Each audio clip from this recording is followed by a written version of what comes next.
Olá, louvado seja nosso Senhor Jesus Cristo, amada seja a Virgem Santíssima, nossa mãe querida, nosso modelo de virtude. Hoje, o nosso último dia do mês de maio, nós concluímos aí as nossas meditações, junto com a Virgem Santíssima, nossa rainha. E é sobre isso que eu gostaria de estar falando um pouco com vocês, né? Nós já falamos sobre a consagração, sobre a fórmula, sobre os passos, né? Mas eu não poderia deixar de falar com vocês sobre algo que a Santíssima Virgem tem pedido para que nós possamos falar também, né? Falei sobre as crianças, né? O quanto que a Virgem tem pedido a preparação das crianças, mas é importante dizer também sobre essa questão de divulgar a Virgem Santíssima como rainha. Nós temos uma rainha, né? O reino dos céus, o nosso reino, ele já vive diante de um regime que se chama monarquia. E nesse regime nós temos nosso Senhor Jesus Cristo como rei, o Cristo rei do universo, e ao seu lado está a Virgem Santíssima, que é a nossa rainha. Um caso muito interessante assim, né? Que Jesus ele viveu todas as dimensões do judaísmo. E no judaísmo, desde a época do rei Salomão, eles existem um termo que eles chamam de Gebirá, que é o termo onde eles para designar a rainha mãe, porque quem governava ao lado do rei nunca eram as suas esposas, mas quem sentava ao lado do rei para governar era sempre a mãe do rei. Né? E assim nosso Senhor Jesus Cristo também, conforme a tradição, nós podemos concluir isso e ver, ele deu à Virgem Santíssima o trono que está ao seu lado, né? Então ela reina junto com ele. Então a Virgem Santíssima, além de ser a nossa mãe, além de ser aquele auxílio para todos nós, ela é a nossa rainha. E nós devemos saudá-la como rainha, nós devemos ter a ela essa dimensão de rainha, né? Para que, como rainha, também entender quais são os seus planos. Como rainha, os planos dela é antecipar a volta do seu filho. O Tratado da Verdadeira Devoção, ele fala uma frase muito bonita, né, que foi através de Maria que nosso Senhor Jesus Cristo veio ao mundo e é pela Virgem Maria que ele há de voltar. Então hoje a Santíssima Virgem, ela trabalha no reino dos céus preparando a volta do seu filho. A volta de Jesus é algo que nós temos como certo. Todos nós cristãos católicos devemos esperar, ansiar e acreditar nessa volta de Jesus. Quando será essa volta? Nós não sabemos. Né? Nós não, somente nosso Deus no céu é que sabe o momento da volta de Jesus, mas é fato que ele há de voltar. E é fato que a Virgem Santíssima tem clamado um exército, tem chamado as pessoas, porque ela deseja a conversão de todas as pessoas para que prepare a vinda de seu filho Jesus, né? E muitas profecias nos falam de um tempo muito frutuoso, que é o tempo do Imaculado Coração de Maria. Lá em Fátima, né, ela faz todos os pedidos, ela faz todas as orações, e ela diz, e por fim o meu Imaculado Coração triunfará. E se a gente faz um paralelo com outras aparições, né, com outras profecias, nós podemos ter esse entendimento dessa preparação através da Virgem Santíssima para esse tempo da volta de Jesus, né? Mas em todas as linhas proféticas que a gente vai estudando em questão escatológica, nós encontramos um tempo de paz, um tempo frutuoso, um tempo de preparação de grandes e grandes santos através do triunfo do Imaculado Coração de Maria. E foi um fato muito interessante, né, que até na nossa escola a gente estava tendo alguns problemas em relação a medo das crianças, né, de conversas paralelas em relação a essa questão, por exemplo, do fim dos tempos, né? É preciso estabelecer uma grande diferença entre fim do mundo e fim dos tempos. As próprias escolas escatológicas, se a gente vai trazer aqui também a escola de Hugo de São Vito, Ricardo de São Vito, né? Todos esses teólogos que eles trazem essa dimensão escatológica, e as profecias do Padre Gobi, profecias de Garabandal, profecias de Nossa Senhora de Fátima, de outros místicos, né? Eles vêm todos nos trazer uma questão acerca do fim dos tempos, e não do fim do mundo. O que seria esse fim dos tempos? Segundo a escola teológica escatológica de Hugo de São Vítor, como se fossem as fases da igreja, né? Em cada tempo da igreja é determinado por uma das igrejas do Apocalipse. Então a gente tem a igreja de Éfeso, que é a igreja primitiva, e assim por diante a gente vai tendo todas as igrejas. Então, a cada passagem nós estamos vivendo a era de uma igreja, que nós estamos vivendo uma nova passagem, e que a gente vê que isso acontece também nas dimensões históricas, né? Na história nossa, nós estávamos aí com o tempo primitivo, depois veio o tempo medieval, depois do tempo medieval, o tempo renascentista, depois ali o tempo modernista, e hoje nós estamos aqui no tempo contemporâneo. Então sempre existe uma quebra, uma mudança de era, uma mudança de tempo. E as profecias são acerca dessa mudança de tempo.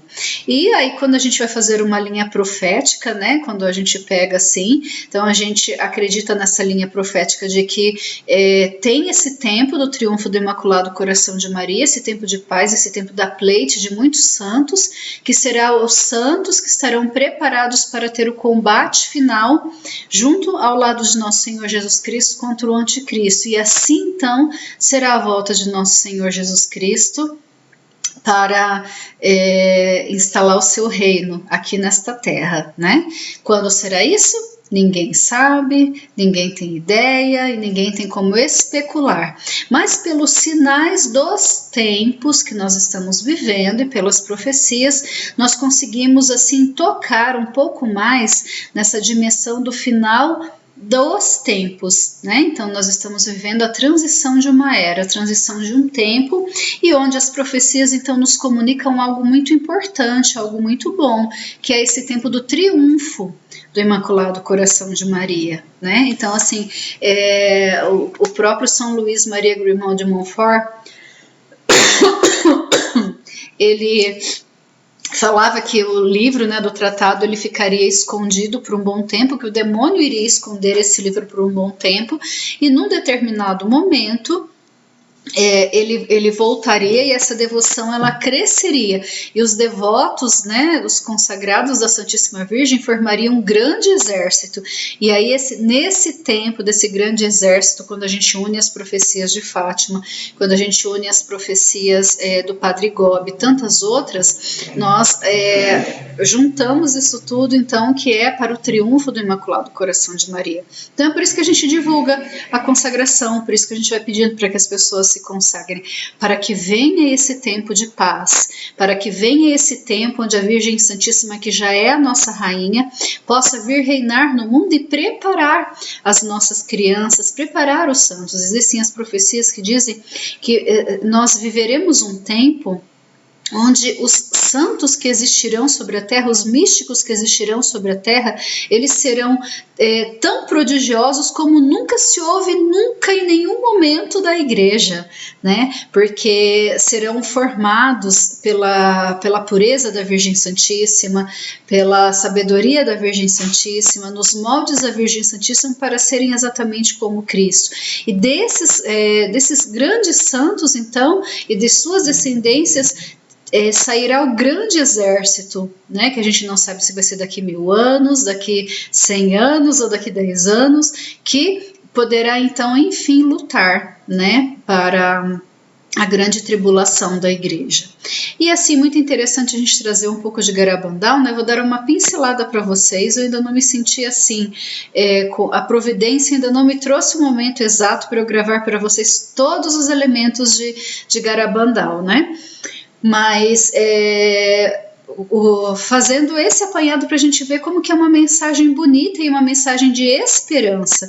Porque qual que é o objetivo da Virgem Santíssima em aparecer, em pedir oração, em pedir para que as crianças rezem pela conversão dos pecadores, para que elas rezem para que os castigos sejam mitigados? É tudo um olhar de misericórdia, de amor da mãe, que deseja a salvação de todos os filhos. Então ela sai pedindo essa oração, porque quanto mais pessoas viverem santamente, quanto mais pessoas rezarem, mais será essa movimentação de amor que será exemplo para a conversão de tantas pessoas, né? E aí a antecipação desse tempo de paz que nós precisamos.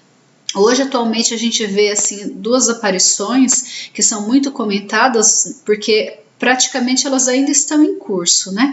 Uma é Garabandal, porque as suas promessas ainda não se cumpriram, e Medjugorje, onde as videntes, né, os videntes ainda veem Nossa Senhora e esperam a revelação desses 10 segredos.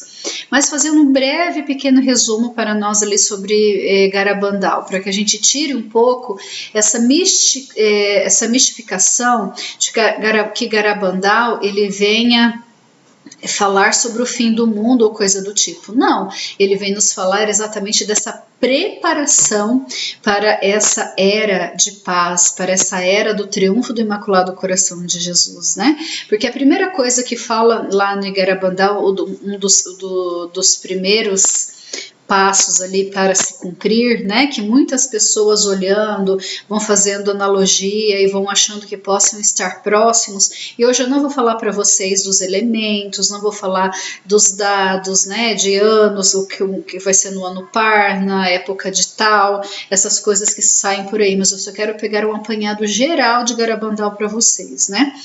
Uma das primeiras coisas que fala sobre o aviso, né, que seria, antes de tudo, Nosso Senhor mandaria um aviso. Diante desse aviso, muitas pessoas se converteriam.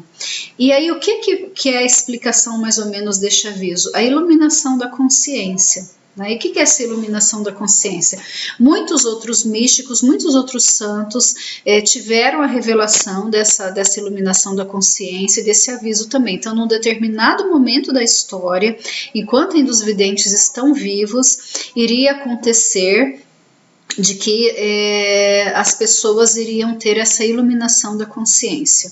Coisa assim muito rápida, entre 5 e 10, 15 minutos, 5 minutos, em que as pessoas elas iriam ter assim o Espírito Santo tocando profundamente em seu intelecto e elas conseguiriam ver como serão vistas, por exemplo, assim, no momento do julgamento. Elas terão consciência do mal que fazem, da vida desvirtuosa em que vivem. E nesse momento de consciência, a pessoa ela pode assim, ter um grande despertar de conversão, né? Porque muitas vezes as pessoas elas não sabem o que elas estão fazendo de errado, né? A pessoa que se afasta de Deus, a pessoa que não ama a Deus, a pessoa que vive uma vida preguiçosa, que busca muito as coisas materiais e deixa relaxado a sua vida espiritual.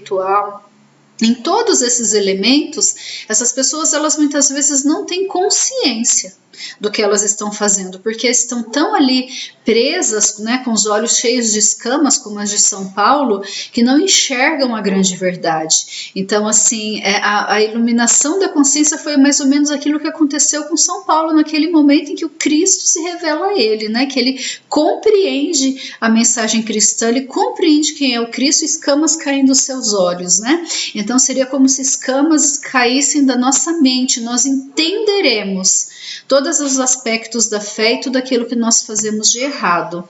Quando nós tivermos esse entendimento, eu tenho comigo assim que nós podemos, eu digo isso para os meus filhos espirituais, nós poderemos ter duas atitudes.